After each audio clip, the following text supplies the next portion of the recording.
Prepaid metre দিয়ে rice কুকারে একবার রান্না করলে কত টাকা খরচ হয় চলুন আপনাদেরকে দেখাই। আমার প্রিপেড মিটারে এখন কত টাকা আছে চলুন আগে সেটা চেক করি। প্রিপেড মিটারে টাকা দেখার জন্য 801 ডায়াল করতে হয়, আপনারা সবাই জানেন। তো মিটারে এখন 355.95 টাকা আছে। মিটারে এখন বর্তমান রিডিং আছে 10,190.61। এবার আমি রাইস কুকারে আধা কেজি চাউল দিয়ে রান্না শুরু করে দিচ্ছি। এখানে আরেকটা মিটার দেখতে পাচ্ছেন, এটা একটা মাল্টি ফাংশন সার্কিট ব্রেকার। এই সার্কিট ব্রেকার থেকে কত ইউনিট খরচ হয়েছে, কত ভোল্টেজ আছে, প্রতি ঘন্টায় কত ওয়াট আছে সবকিছু দেখা যায়। মোট কথা হচ্ছে আপনার বিদ্যুৎ সম্পর্কিত যত ধরনের তথ্য আপনার দরকার হয় সবকিছু দেখতে পারবেন এই সার্কিট ব্রেকার থেকে। তো এটাও আমি এই রাইস কুকারের সাথে সংযোগ করে দিচ্ছি যাতে আমাদের ভুল ভ্রান্তি কম হয় বা ভুল ভ্রান্তি না হয়। তো রাইস কুকারে ভাত রান্না করতে 15 থেকে 20 মিনিটের মধ্যে হয়ে যায়। তো আমার ভাত রান্না হয়ে গেছে, আমার রাইস কুকারটা এখন বন্ধ করে দিলাম। এবার চলুন আমরা আগে প্রিপেড মিটারে এখন কত টাকা অবশিষ্ট আছে সেটি প্রথমে চেক করি। তো ব্যালেন্স দেখার জন্য আগের মতো 801 ডায়াল করছি। তো দেখতে পাচ্ছেন এখন মিটারে আছে 354.16 টাকা। রান্নার আগে ছিল 355.95 টাকা। রান্না শেষ করার পর আমরা পাচ্ছি 354.16 টাকা। তাহলে বিয়োগ করলে পাওয়া যাচ্ছে 1.79 টাকা। তার মানে আপনার 1 টাকা 79 পয়সা খরচ হয়েছে। এটা কিন্তু ভ্যাট ট্যাক্স ছাড়া।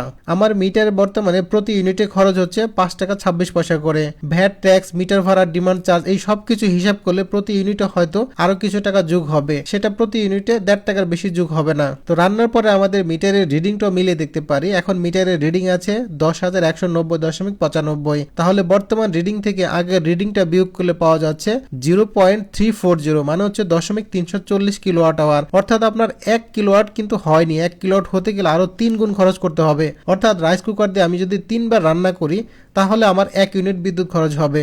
এবার আমার রাইস কুকারে যে মিটারটা ছিল সেই মিটার থেকে আমরা তথ্যটা বের করব। সবচেয়ে নির্ভুল তথ্য পাওয়া যাবে হচ্ছে অ্যাপ থেকে। তো অ্যাপ থেকে আমরা এখন দেখতে পাচ্ছি আজকে, শুধুমাত্র আজকে আমাদের ব্যবহার হয়েছে 0.320 কিলোওয়াট আওয়ার। এটা হচ্ছে আজকের মোট ব্যবহার।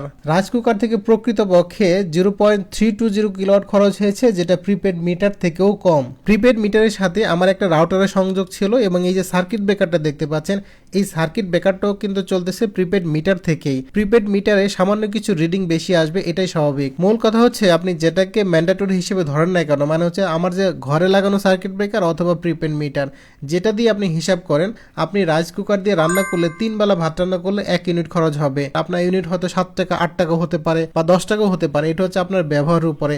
আপনি যত ব্যবহার বেশি করবেন আপনার ইউনিট তত খরচ বেড়ে যাবে। আর যদি আপনার ব্যবহার কম থাকে তাহলে আপনার ইউনিট কিন্তু 5 থেকে 7 টাকার মধ্যে হবে। তো আশা করছি বুঝতে পেরেছেন, রাইস কুকার দিয়ে যদি আমরা 3 বেলা ভাত রান্না করি তাহলে 1 ইউনিট খরচ হবে এবং এটা খুবই সহনীয়। আমরা অনেকেই মনে করি রাইস কুকার থেকে রান্না করলে আসলে অনেক খরচ হয়। এটা আসলে আমাদের ভুল ধারণা। তো এখন বর্তমানে প্রচুর গ্যাস সংকট চলতেছে। এই সংকটকালীন সময়ে আপনারা রাইস কুকার অনায়াসে ব্যবহার করতে পারেন।